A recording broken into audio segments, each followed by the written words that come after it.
Neopian lore, what we got in store. Talking about the things that we love and adore. We're all over 20, right? We say indoors and play this game. And love this game. Sometimes hate this game. But let's all talk about Neopian lore. Yeah! Woohoo! Welcome to episode 10 of Neopian Lore on the Cranky witch Edna. I'll try to be as accurate as possible and attempt to pronounce all names correctly, but keep in mind this world is fictional and this is all just for fun. I'm your host, Krista Poyman. Now let's cozy up to some nostalgia. There's an old broomstick parked outside of the dark and shadowy witch's tower. That belongs to Edna the witch, and it's been there for ages.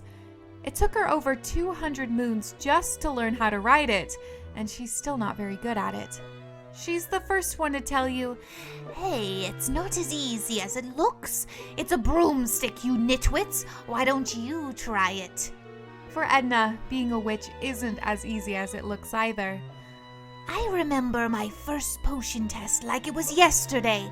I had to make a laughter potion and take a little sip before I let the head waitress inspect it. Well, to make a long story short, the potion I made was a horrid brownish color that tasted like a Teko's armpit and toe lint. Anyhow, instead of laughing hysterically, I began to cry uncontrollably. I still get teary-eyed thinking about it. I mean, why couldn't I have just made an invisibility potion instead? Oh, how I wanted to disappear. It was so embarrassing.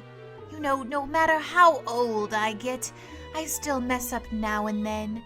It never fails. Edna first made an appearance, along with the rest of Haunted Woods, on October 31st in the radical year of 2000.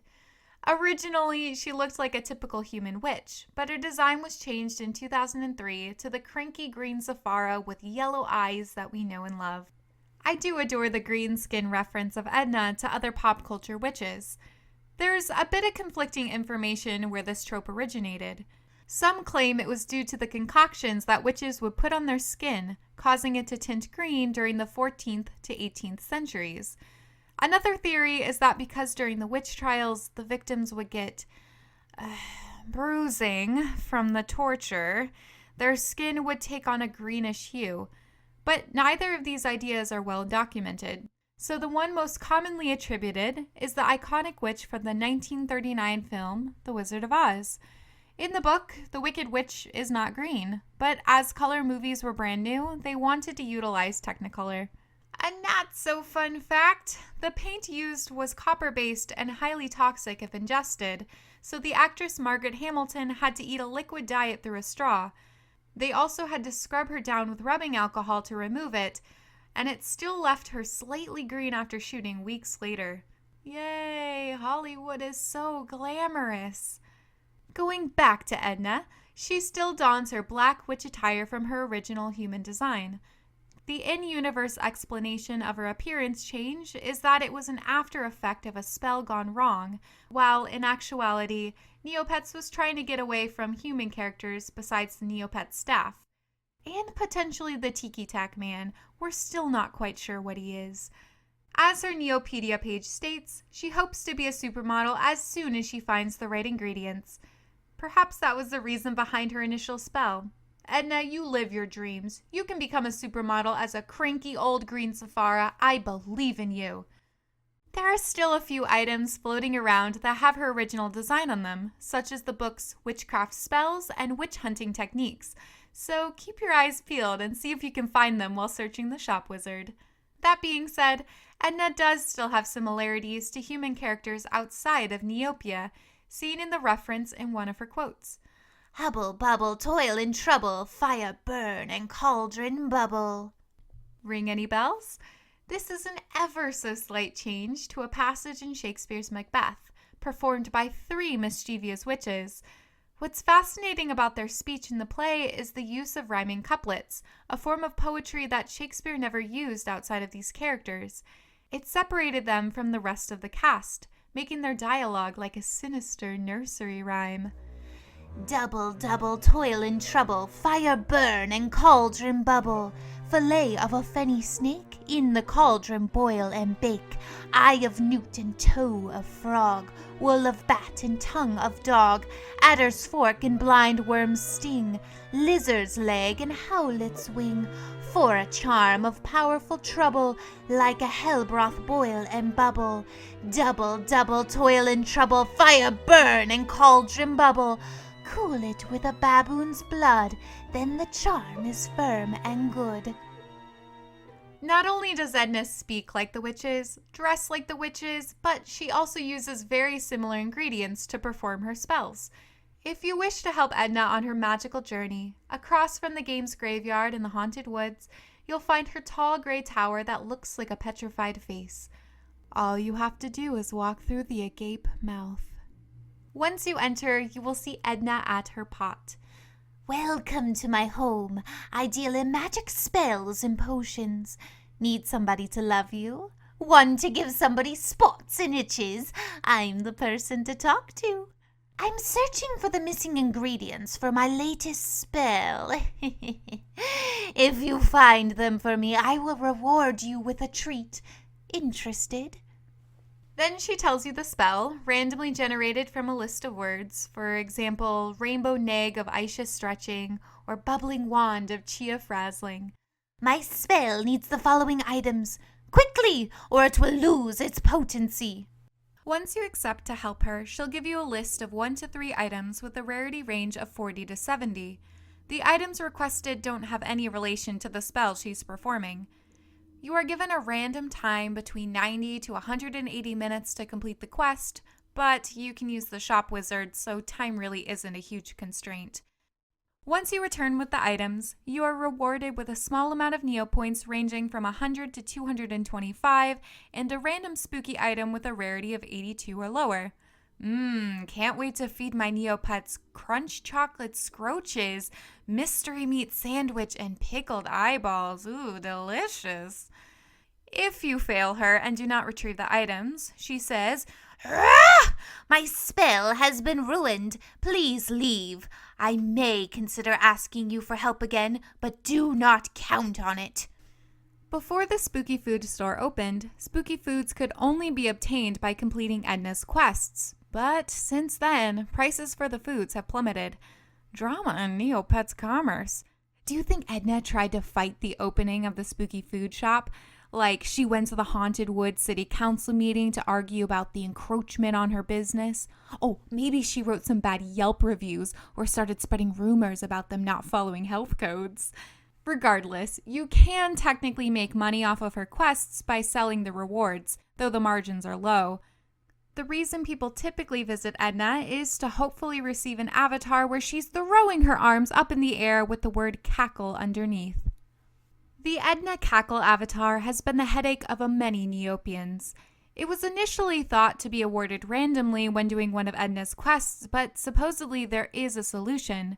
Sunny Neo even has the Edna Project, where they document different ways of trying to solve the mystery of how to get this darn avatar. Someone asked the editorial, "Okay, TNT, it's been almost 10 years. 10! And yet still no one knows how exactly to get the Edna Cackle avatar. Rumor has it that TNT has said it is not random. I can't seem to find proof of this, so let's hear it. Is the avatar really random?" And TNT gave the following response. "Ehehehe. Well, since it's been almost 10 years, we suppose we can give you a hint. If you're trying to be thrifty about it, we suggest not bothering to fulfill her requests unless she asks you for a few items. The current theory is that the solution is related to the combined rarity or estimated value. Since the editorial mentioned to not bother unless she asks for a few, 1 and 2 item quests are, in theory, eliminated. So for now, we just know to only do quests with 3 items. If you're really determined to get the avatar, you can visit her 10 times in a day. Fun fact, the Witch's Tower location was initially represented by a picture of Edna brewing potions at her cauldron. In 2003, following a major art update, the tower was finally depicted by an actual building. There was a stint of time in 2001 where it changed from the Witch's Tower to the Witch's Cave, but was reverted back in the same year since tower just makes more sense. I did want to talk a little more about witches back in the days of Shakespeare from the late 15th to 16th century. Witch hunts were most often directed towards elderly women, many of the accused meddling in the kitchen, aka blaming regular cooking as spells. And that spell book was simply their home cookbook with handwritten recipes passed down from generation to generation. That book was the one they used most often, and it was common for cookbooks to be the only print in the house due to how costly it was at the time. So they weren't making potions, but cherry wine and sweetmeats, and potentially a few remedies to help with a rash or cold. Cookbooks were often used against those accused of witchcraft. You know those bizarre things witches put in their cauldrons, ingredients that seem strange to the tongue. Yeah, those were just foreign ingredients from Jerusalem or Russia, etc. Dog and bat isn't that strange in those countries and cultures. Majority was Puritan society following Christian beliefs, and the church people were expected to abide by the strict moral codes. Anything that went against this was deemed as witchcraft. And yes, some religions practiced charms and forms of magic, but again, no devils were actually summoned. Edna is constantly trying to master her spells, spending most of her time tucked away in her gloomy, gray-walled room, literally mixing spells up in her bubbling cauldron. One time, not too long ago, she turned 5 innocent Mirkas into one delicious Mirka pie, when she only meant to harmlessly remove their tails for her bounce incredibly high spell. And another time, she mistakenly made some tasty snorkel pudding, but details of that are way too disgusting to tell.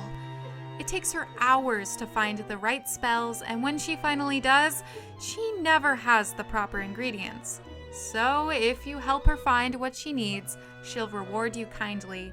But you have to hurry, or the magic will be lost. I can't help but feel sorry for Edna. Though there is something endearing about her mess-ups. She attended school, had formal training, yet after these hundreds of moons, she still struggles. I just hope it's all in good fun and doesn't cross over to become mean-spirited. However, I think she's in on the joke, as seen with her item, Edna's Potion. The description, Edna thought it would be great fun to make a potion that does nothing. She is quite funny, isn't she? Whether this was purposeful or she tried to cover up her mistake, we may never know. Another witch entered the scene during the Tale of Woe plot, Sophie the Swamp Witch. She's a young 20-something witch who's extremely talented in her craft. Her attire and design reminds me of a young Edna. Though Sophie is an Ixie, she is painted the signature green witch color, has yellow eyes and tattered robes, and also resides in the Haunted Woods. To rub salt into the wound, she appeared in the Darkest Fairy video game, was on a cover of the Neopets magazine, and has not one, but 2 holographic TCG cards, not including her item cards. If I was in Edna's shoes, I would be super envious. Green with envy? Eh? I'm sure these fictional characters get compared all the time. How hard would it be to watch someone much younger excel to the degree Sophie has? Though it's not Sophie's fault. She's not parading her accomplishments. That's on TNT and the Neopian community. Her family was torn apart during the Tale of Woe plot, and she still saved Neovia. Now she's just trying to live her best witch life. Man, reading into and creating drama for a kid's game is what I live for. If Edna does hold any resentment, she hopefully can let out that pent-up energy at the Battle Dome. After you complete her first quest, you can challenge her. Quote, Edna the Witch is going to use her magic spells to turn your pet into a toad, unless it is one already, so Quiggles need not to worry. Edna can only be fought at 12 Neopet Standard Time, or the Witching Hour. Halloween is the only instance where she can be fought all day. Her starting HP options are 30, 78, and 96, and most of her weapons use fire and fighting icons. My favorite move of hers is one called Cranky. As I have learned personally, being cranky can deal a considerable amount of damage, mostly social, but it still hurts. Character-specific prizes include spooky foods, a few books, and a TCG card. The description is as follows. Edna is constantly trying to master her spells, spending most of her time tucked away in her gloomy, gray-walled tower, mixing ingredients in her bubbling cauldron. I have a hunch she wrote this description, as it's one of the few times that doesn't make a reference to her many mess-ups. Edna does have her own game called Edna's Shadow, but as of right now, the game has not been converted from Flash. You can play it though by using the Ruffle extension, which I highly suggest using. After one of her bubbling mixtures went wrong, Edna and her shadow were ripped apart from one another. You control both Edna and her shadow simultaneously with the arrow keys and must collect ingredients to bring back to her cauldron. During the first few levels, both sides of the map mirror each other, so wherever Edna moves, her shadow moves too. By level 4, the obstacles change on each side, which means the two no longer line up. This becomes an added challenge when you've collected all of the ingredients but can't get both characters to line up at the cauldron while the timer is counting down. Both Edna and her shadow can zap enemies with the spacebar. The catch is, if one of them gets attacked, they become paralyzed. The other must come and rescue them, but if they also get attacked, the game is over. My suggestion for the later levels is to focus on one side of the map first for ingredients while checking in on the other to make sure there are no nearby enemies. Then you can find specific spots on the map where the characters line up again. There are a few additional items you can collect. The old-fashioned pocket watch is a time booster that adds 10 seconds to your level countdown, and the green orb switches the direction of Edna and her shadow. I personally hate this one. It throws you off and you're likely to get stuck. Typing Ed More Time gives you an extra 25 seconds to complete a level, but you can only use it once, so make it count. Lastly, Edna made an appearance in NeoQuest 2. In the game, you play as Rohane, a spaceship captain who leads his crew through a series of virtual reality simulations. They go to the haunted woods where someone has cast a spell to keep the sun permanently in the sky. It is later learned that it was Edna's doing, but in Edna fashion, she had made a mistake as she had actually intended to help the sun come down, but instead made the computer virus keeping it in the sky more powerful. Oh, Edna. If you smell something foul followed by a shrieking cackle, beware. You may have found yourself in the gloomy tower of Edna the Witch.